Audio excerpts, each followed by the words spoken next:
जिंदगी जीने की कला। हम सब इसमें बेहतर होना चाहते हैं, है ना? पर क्या इसका कोई फास्ट ट्रैक है? आज आचार्य प्रशांत के विचारों के आधार पर हम यही समझने वाले हैं कि अपनी गलतियों से सीखकर इस कला में माहिर कैसे बना जाए। तो सबसे पहला और सबसे बड़ा सवाल, ये दुनिया आखिर है क्या? मतलब हम सब पैदा हो जाते हैं और बूम, एक बड़ी सी पहेली हमारे सामने होती है। तो चलिए आज इस पहेली को सुलझाने की तरफ पहला कदम बढ़ाते हैं। तो दुनिया को एक फसाने या एक पहेली की तरह सोचिए, और हमारा पहला और सबसे जरूरी काम क्या है? बस इसी पहेली को समझना। और हाँ, इसे समझने में देर तो बिल्कुल नहीं करनी है। देखिए, जीवन का सबसे जरूरी काम ही यही है कि अपने आसपास की दुनिया को समझा जाए। और सबसे बड़ी समझदारी वो इसी में है कि ये काम जितनी जल्दी हो सके उतनी जल्दी किया जाए। आइडियली जवानी में ही, बुढ़ापे का इंतजार कौन करे।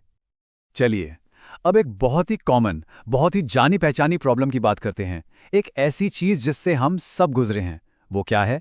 एक ही गलती को बार बार दोहराना और उसी दर्दनाक साइकिल में फंसे रह जाना।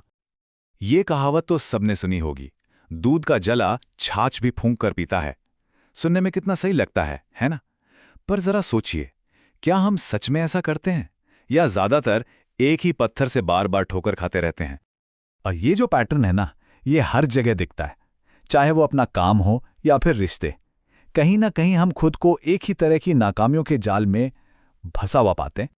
तो जब भी कोई असफलता मिलती है, वो हमें एक चौराहे पर लाके खड़ा कर देती है।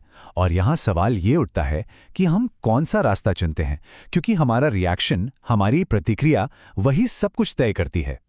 तो हमारे सामने ना दो रास्ते होते हैं। एक है आसान रास्ता, किस्मत ही खराब थी बोलकर आगे बढ़ जाना। लेकिन दूसरा रास्ता है समझदारी का, जो कहता है रुको, जरा सोचो, आखिर हुआ क्या था। देखिए, जैसी हम किस्मत को या किसी और को दोष देते हैं ना, हम असल में सीखने का दरवाजा अपने ही हाथों से बंद कर देते हैं। ये एक जाल है, और ऐसा करके हम ये गारंटी कर लेते हैं कि हाँ भाई, हम ये गलती दोबारा जरूर करेंगे।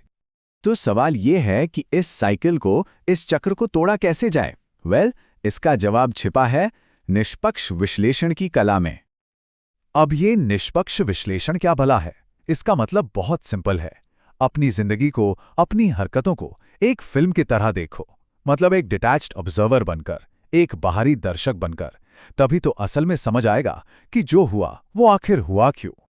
और इसे करने का प्रोसेस भी बड़ा सीधा सा है। 3 आसान स्टेप्स हैं। स्टेप 1, बैठ जाओ, मतलब शांत हो जाओ। स्टेप 2, दूर से देखो, पूरी घटना को ऐसे देखो जैसे ये किसी और के साथ हुई है।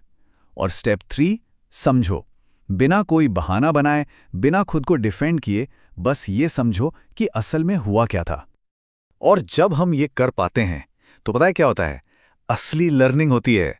और सच्ची सीख की गारंटी ही यही है कि आप दोबारा उसी पत्थर से ठोकर नहीं खाएंगे। ठीक है, तो ये सब करने का फायदा क्या है?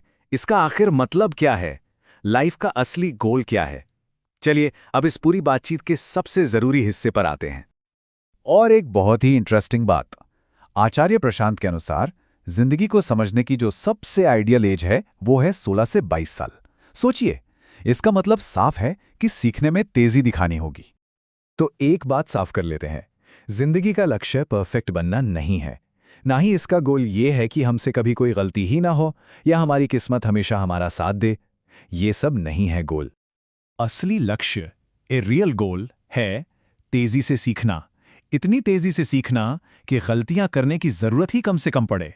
बस यही है जिंदगी का सार। लर्न फास्ट, जल्दी सीखो। तो ये पूरी बात हमें एक बहुत ही सीधे सवाल पर लाकर खड़ा कर देती है। एक ही गड्ढे में कोई कितनी बार गिरना चाहेगा? 1 बार, 2 बार या बार बार? जवाब हम सबके सीखने की क्षमता में ही छुपा है।